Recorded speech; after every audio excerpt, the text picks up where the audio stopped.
Welcome to this little introduction to complex sentences. Now, complex sentences can be of two types. We can have coordination or subordination, and we're going to look at these one after the other. Now, let's start with coordination, and here are some examples of coordination. He arrives, but I stay.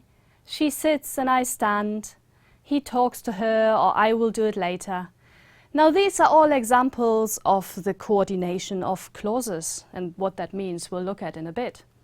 And then below we've got Jim and his dog, Jane or Jim, and this is the coordination of phrases. And again, we'll come to those. But as you can see, there are elements here that are highlighted, and these are but, and, or, and these are generally referred to as the coordinating conjunctions, the elements that are used to link two elements, to coordinate two elements. Right, so let's have a look at what these coordinating conjunctions do. In English we have and, or, and but, and what they do is they link elements of equal weight. Now, what does equal weight mean? Well, you've got a sentence and you link it with another sentence, or you've got a noun and you link it with another noun, or you've got a verb and you say and another verb. So I eat and I play, or I jump and I run. Okay, so those are all coordination of equal elements. Right, and we can put this into some sort of scheme. We can say X and or but X. So elements of the same type, they're basically at the same level. That's different with subordination, and we'll come to that. Right, so when we go into detail with coordination, let's have a look at coordination of clauses. He arrives, but I stay was one of our examples from above.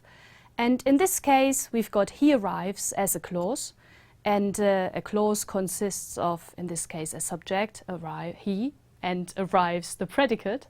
So this is our first clause. And then we have our coordinating conjunction but, and we have I stay, which is another clause. And again, it consists of a subject, I, and a predicate, stay. Now, when we come to the coordination of phrases, we can do exactly the same thing. In this case, we have the coordination of noun phrases. So, Jim and his dog was one of our examples. And in this case, Jim is a noun. Well, it's a noun phrase. It's really a name, but a name can be a noun phrase on its own. And we have his dog, which again is a noun phrase.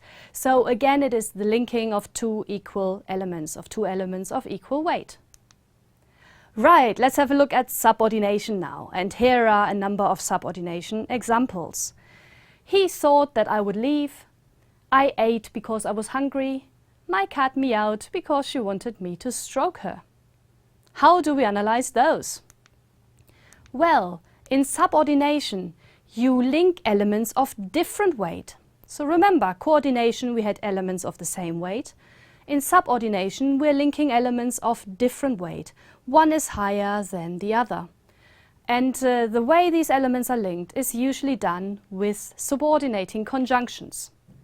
Now, subordinating conjunctions, there's quite a few of those, but some of the most common ones I've listed here. And they are elements such as that, which, while, because, who, so that, in order to, when, if, whether, and many more. And you can try and list them all if you want to. Now, the way we would put this in a scheme starts pretty similar to coordination. We've got our X here, and then we want to link it with something else.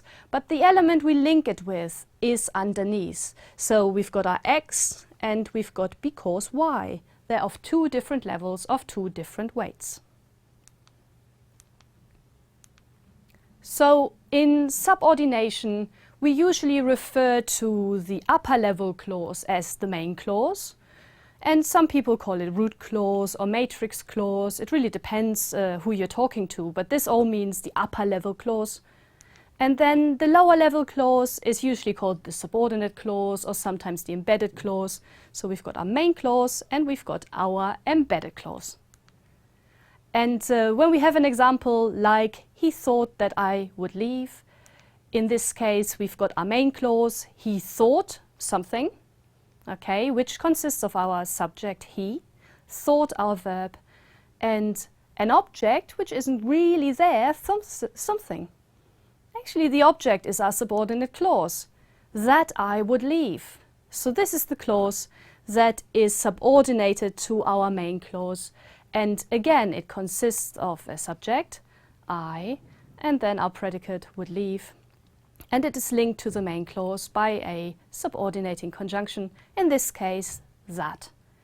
Right, that's really it about coordination and subordination. Thank you very much for listening.